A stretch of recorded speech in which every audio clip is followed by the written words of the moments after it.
Welcome to a quick update on my variegated Monsteraadansonii, which I did a video about 2 months back, so it is long overdue.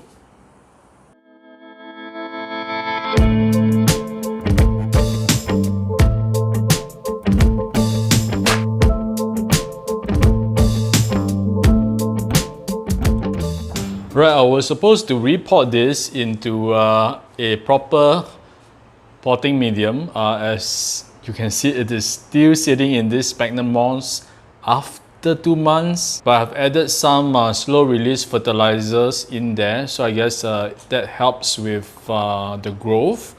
So let's take a look at the cutting. So this is the original leaf of the cutting, and yeah, I'm just glad that it's still around. It's still doing fine. It's holding on to its variegation, and it got a tiny bit of burn here from too much light, I think.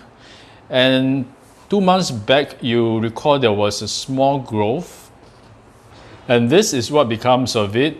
It is now a full-grown leaf, but when it first came out, it was fully green, and it got me a little bit worried that the plant might just, the cutting might be reverted to a green plant. I gave it some time, and slowly the variegation became more obvious, and now it is a really nice fully variegated leaf. So I think you will need to give it time for the variegation to come through.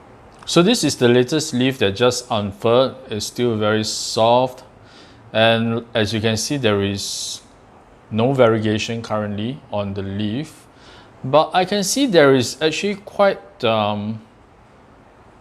yeah, here I think a little bit of distinct colors. I'm not sure whether my eyes playing tricks on me, but yeah, maybe like this one, the variegation will become more obvious later. Okay, I hope so. And yeah, there are actually, I can see there are actually new growth coming out as well from this branch here and this one. Yeah, so even though it is in this sphagnum moss, this cup of sphagnum moss, it is still growing. As you can see, it has a lot of roots. So I think it is stable enough for me to pot it up. I'm going to recycle this pot, this terracotta pot, with some aroid mix. I think there was a cutting of Philodendron Brazil, but it died.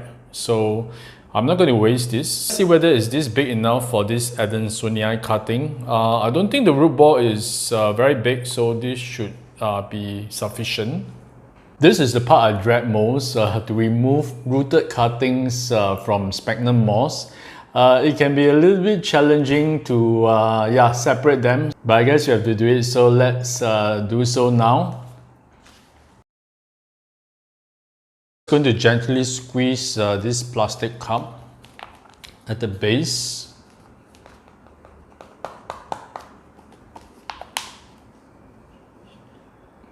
Okay. The roots at the bottom. Just going to slowly remove all the moss. Okay, it's really hard to separate the moss from the roots with only one hand.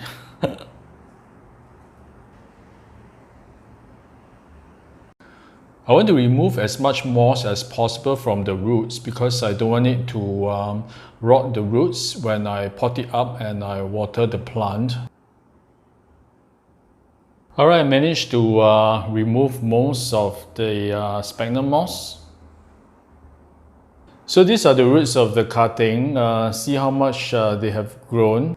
So I would say this is a pretty robust root ball. And I think this pot size is definitely enough. Made a moss pole, a skinny moss pole, which is about, I think, 45 centimeters or maybe half a meter in length.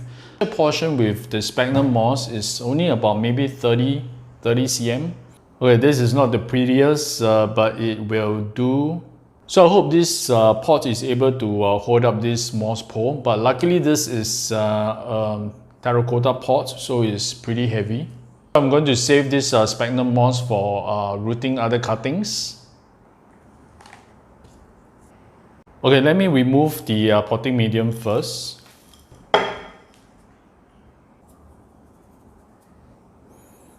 Okay, there's already a mesh inside to prevent the potting medium from falling out. As you can see, there's a lot of perlite, cocoa chips, and I think some bark as well.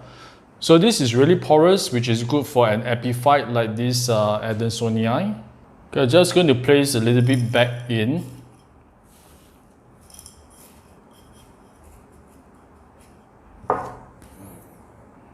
This is the cutting. Oh no, I'm going to put the moss pole in first.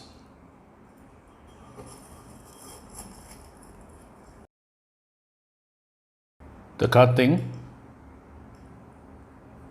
I want to make sure that the patio is close to the pole. So as there are more arrow roots that come out, it will be able to latch themselves on the pole.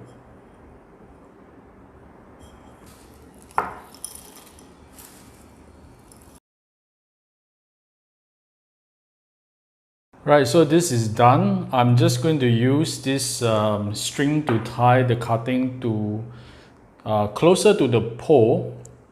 Yeah, I like to use this very rustic, what do you call this, jute material. Well, I just hope that the new growth is not affected by this repotting.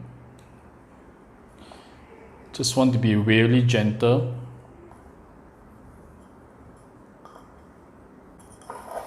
All right. Okay, I'm just going to reuse some of this sphagnum moss as a top dressing to hopefully give it a little bit more humidity around the roots.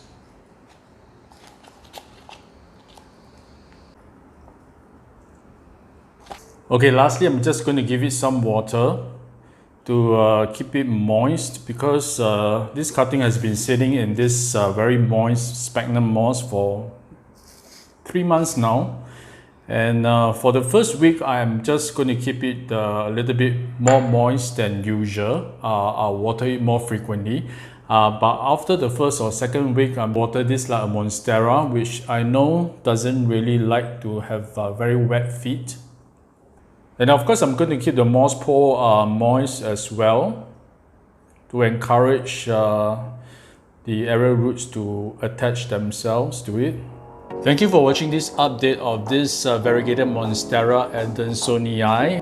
I shall keep you guys updated again in maybe another 2 months time and see whether has it taken on to this pole. If you like contents like that, do consider subscribing to my channel. Meanwhile, take care and remember to show your plants some love.